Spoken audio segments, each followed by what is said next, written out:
Il existe un pays en Europe où les montagnes rencontrent la mer d'une manière presque théâtrale. Une destination qui combine forteresses médiévales, parcs naturels immenses et des villes baignées par un soleil qui semble éternel.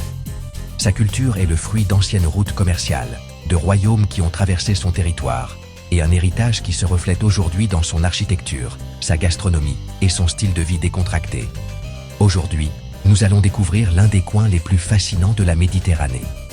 Et, comme toujours, je vous invite à rester jusqu'à la fin pour découvrir la mer la plus propre de la planète et la plus petite ville du monde. Bienvenue en Croatie. Pula, située sur la péninsule d'Istrie, était une ville clé pendant l'Empire romain, et son héritage a résisté à des changements historiques surprenants. Le symbole absolu de la ville est son célèbre amphithéâtre, l'un des 6 amphithéâtres romains les mieux conservés du monde. L'entrée coûte 10 € et permet de parcourir ses couloirs internes, où l'on peut encore observer les chambres souterraines utilisées pour préparer des spectacles et des expositions. Sa taille est si imposante qu'il a servi de scène à des concerts d'artistes de renommée mondiale. Dans le centre historique se distingue le Temple d'Auguste, avec une entrée à 3 €, et le Forum, où l'architecture classique côtoie les cafés modernes. Ces rues conservent un tracé ancien qui révèle comment la ville s'est développée autour de ces bâtiments romains. Le musée historique d'Istrie, situé dans une forteresse vénitienne et accessible pour 4 €, expose des objets qui ont accompagné la région durant les occupations romaines, autrichiennes et italiennes. De nombreux visiteurs en profitent pour goûter l'huile d'olive d'Istrie, considérée comme l'une des plus primées d'Europe. Il est également courant de déguster les fougies, une pâte traditionnelle servie avec des truffes locales qui ont acquis une reconnaissance internationale pour leur arôme intense. Les plages de Pula, entourées de formations rocheuses, offrent des eaux qui varient du turquoise à l'émeraude. Chaque été, la ville accueille un festival de cinéma en plein air au sein même de l'amphithéâtre, créant une expérience unique qui mêle histoire antique et art contemporain. Rijeka, historiquement connu comme un port stratégique de l'Adriatique, a subi des influences hongroises, italiennes et autrichiennes, ce qui lui a conféré une identité multiculturelle difficile à trouver dans d'autres villes du pays. Le château de Trzat, un complexe médiéval restauré avec des vues spectaculaires sur le port, domine la ville. L'accès coûte 3 € et permet de se promener sur des remparts qui furent essentiels pour défendre la région durant le Moyen Âge. Le centre urbain s'articule autour de l'avenue Corzo, où les bâtiments néoclassiques côtoient les cafés traditionnels fréquentés par les habitants. Tout près se trouve la cathédrale de Saint-Guy, une structure baroque dont l'intérieur surprend par son plan circulaire, peu commun dans les temples de la région. Le musée maritime et historique du littoral croate, dont l'entrée est à 5 €, conserve des objets qui racontent des siècles d'activité navale et de commerce international. Parmi les particularités de Rijeka, son carnaval est considéré comme l'un des plus grands d'Europe centrale. Cet événement annuel remplit les rues de déguisements, de chars et de danses qui attirent des milliers de participants. La ville est également célèbre pour sa connexion avec la musique alternative. D'anciens entrepôts du port ont été convertis en salles culturelles où émergent de nouveaux artistes. Le marché central propose du poisson frais qui arrive chaque matin directement des bateaux. On y déguste souvent les scampi na buzaru, un plat de langoustine cuisiné dans une sauce tomate et vin blanc, très apprécié sur la côte nord de la Croatie. Šibenik est une ville fondée par des Croates natifs, contrairement à de nombreuses autres localités de la côte qui ont vu le jour sous domination romaine ou vénitienne.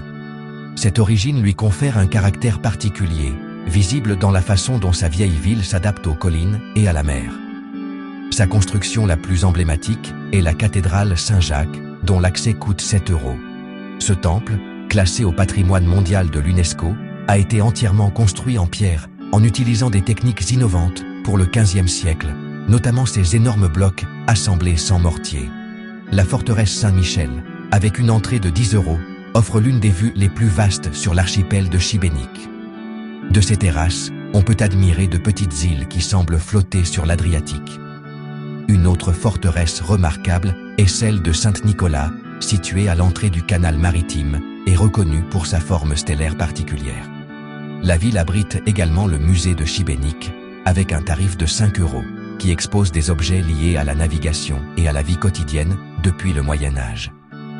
Les rues étroites du centre cachent des escaliers, des passages et de petites places qui ont été naturellement éclairées pendant des siècles, grâce à la couleur claire des pierres locales. Dans les restaurants traditionnels, il est courant de goûter la peka, une méthode de cuisson lente sous une cloche métallique qui concentre les saveurs des viandes et des légumes. Šibenik allie histoire, architecture et paysage côtier avec un charme serein qui a conquis explorateurs et commerçants depuis plus de 1000 ans. Rovinj était une île jusqu'au XVIIIe siècle, quand elle fut reliée au continent par un pont qui fut ensuite remblayé. Cette origine insulaire est encore perceptible aujourd'hui dans sa vieille ville, formée de ruelles qui montent en spirale vers le sommet. Au plus haut se trouve l'église Sainte-Euphémie, dont le clocher offre des vues sur la mer pour 5 €. La tour, inspirée de celle de Saint-Marc à Venise, se distingue par sa statue rotative au sommet, qui bouge avec la direction du vent. La ville a fait partie de la République de Venise pendant des siècles, et cela se reflète dans ses façades aux fenêtres cintrées et aux couleurs pastel. Le musée du patrimoine de Rovinj, avec une entrée de 4 €, conserve des peintures, des cartes et des objets qui racontent l'évolution de ce port de pêche. Du port partent des bateaux qui permettent de profiter de l'archipel de Rovinj, composé de 19 petites îles. Une excursion typique coûte environ 20 €. Les pêcheurs locaux continuent d'utiliser des techniques traditionnelles, notamment pour la capture des sardines, qui sont ensuite préparées grillées avec de l'huile d'olive et des herbes méditerranéennes. L'ambiance de la promenade maritime s'intensifie le soir, lorsque les artisans installent des stands avec des produits faits à la main. Rovinj est une destination si pittoresque qu'elle a été classée parmi les villes côtières les plus photographiées de la Méditerranée, grâce à sa silhouette incomparable au coucher du soleil. Le parc national des lacs de Plitvice est l'un des sites naturels les plus emblématiques d'Europe.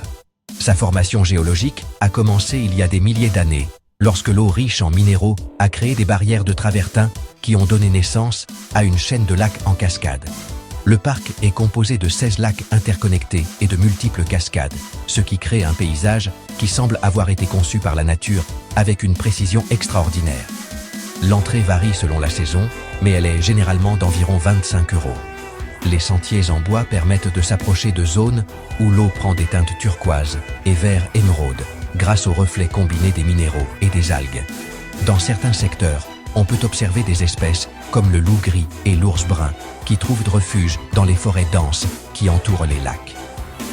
Plitvice a été l'un des premiers parcs nationaux déclarés dans la région, et sa renommée a grandi en étant inclus dans les listes des paysages naturels les plus impressionnants du continent. Une promenade en bateau électrique, incluse dans le prix d'entrée, relie plusieurs lacs et permet d'admirer la quiétude des lieux depuis l'eau. Les visiteurs complètent souvent l'expérience en dégustant des plats traditionnels de montagne, comme la truite fraîche ou des ragoûts préparés avec des herbes locales. Plitvice est un spectacle naturel qui allie paix, beauté et une biodiversité remarquable difficile à trouver ailleurs en Europe. La mer Adriatique qui borde la côte croate est réputée pour son incroyable transparence, avec des eaux si claires qu'à certains endroits, on peut voir le fond même à plusieurs mètres de profondeur. Cette pureté est due à la faible pollution, au courant favorable et à l'absence de grands fleuves charriant des sédiments. Les nuances de bleu turquoise et de vert émeraude transforment ces plages en un paradis naturel qui attire des millions de voyageurs chaque année. Et c'est pourquoi elle a été classée à plusieurs reprises comme l'une des mers les plus propres de la planète. La ville de Hum, située dans la région d'Istrie, est une minuscule colonie médiévale qui revendique fièrement le titre de plus petite ville du monde. Avec à peine entre 20 et 30 habitants, cet endroit charmant conserve son aspect historique presque intact, avec des remparts en pierre, des rues pavées et des constructions centenaires. Malgré sa taille, Hum a son propre maire, élu chaque année selon une tradition locale unique. Son atmosphère tranquille et authentique en fait une étape spéciale pour ceux qui cherchent à découvrir des coins peu connus de la Croatie. La Croatie est un pays regorgeant de lieux qui surprennent par leur richesse historique, leur nature vibrante et la diversité de ses villes. Chaque destination a une personnalité unique qui marque ceux qui la visitent. Si vous avez aimé ce voyage, n'oubliez pas de soutenir la chaîne pour que nous puissions continuer à voyager ensemble à travers les lieux les plus extraordinaires de la planète. Votre prochaine aventure pourrait être bien plus proche que vous ne le pensez. Merci d'avoir regardé cette vidéo et à la prochaine.